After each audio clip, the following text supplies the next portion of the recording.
کم سے کم ایک بیٹے کو عالم دین ضرور بنائیے گا. ایک بیٹے کو. اگر چاہتے ہو نا کہ سکھ کی موت مر سکو تو ایک بیٹے کو حضور کا دین ضرور دیجیے گا. ہم جانتے ہیں کوئی کہتا دعا کرنا ابا کی 3 دن سے وہ گلے میں اٹکی ہوئی ہے, نکل نہیں پا رہی ہے, ابا چیخ رہا ہے, ابا تڑپ رہا ہے, تکلیف نہیں دیکھی جاتی. سچ بتاؤں, جن کا ایک بیٹا بھی حافظ قرآن ہوتا ہے نا, ایک بیٹا بھی دین والا ہوتا ہے نا, تو پھر وہ باپ کو بے بسی کی موت نہیں مرنے دیتا. یہ تو سب جانتے ہوں گے نا کہ آخری سانس تک قرآن کام آتا ہے.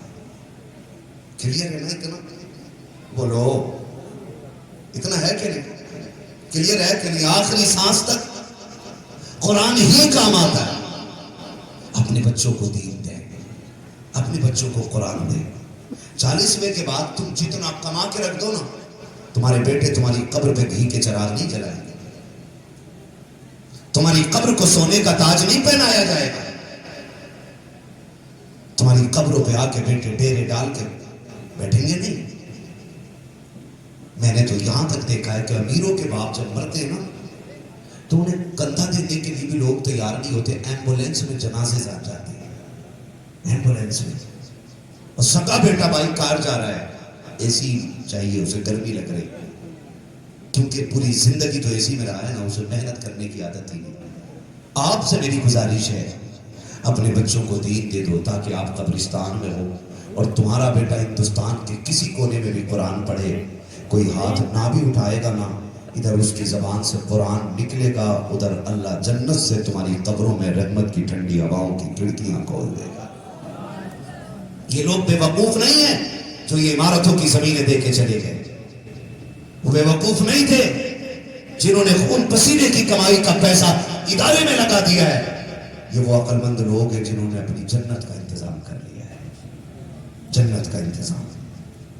اور میں نوجوانوں سے بھی گزارش کروں گا کہ ہم کوشش کریں کہ ہم قرآن ضرور پڑھیں گے انشاءاللہ. پڑھیں گے انشاءاللہ, ہے نا؟ کتنے لوگ قرآن پڑھے ہوئے ہاتھ اٹھا کے بتائیں.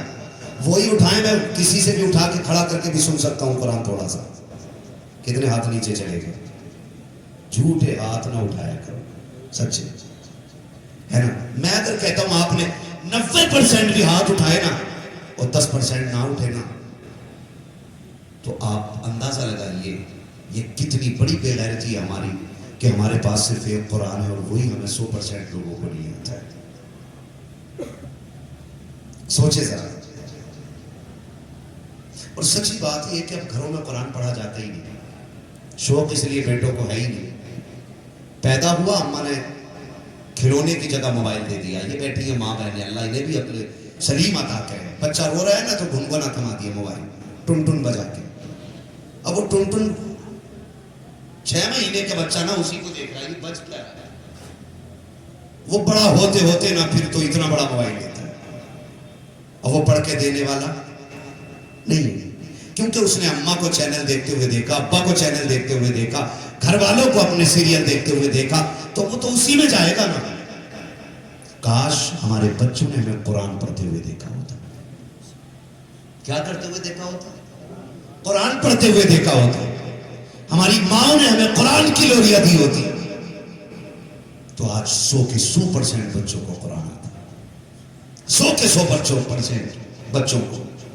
محرم شریف کا مہینہ آئے گا نا, دیکھنا سارے سنی لنگر پہ ڈٹ جائیں گے جیسے انہوں نے زندگی میں کچھ کھایا ہی نہیں ہے. حلیم ایسے لوٹیں گے جیسے لڑ جائیں گے, مجھے کیوں نہیں ملا. کیا یہی حسین کو پسند تھا؟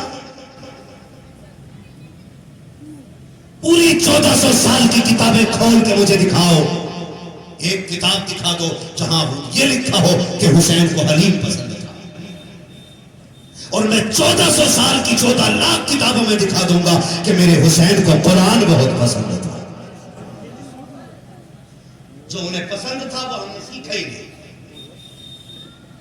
اور جس سے وہ کربلا میں دور رہے وہ ہمارے گھروں کی رونق بن گیا. مجھے بتاؤ, بھرا پیٹ ہے پھر بھی کہہ رہا سبیل ہے, حسین کی پیوں گا ضرور. تجھے سبیل زیادہ پسند ہے, انہوں نے تو روزے رکھے تھے.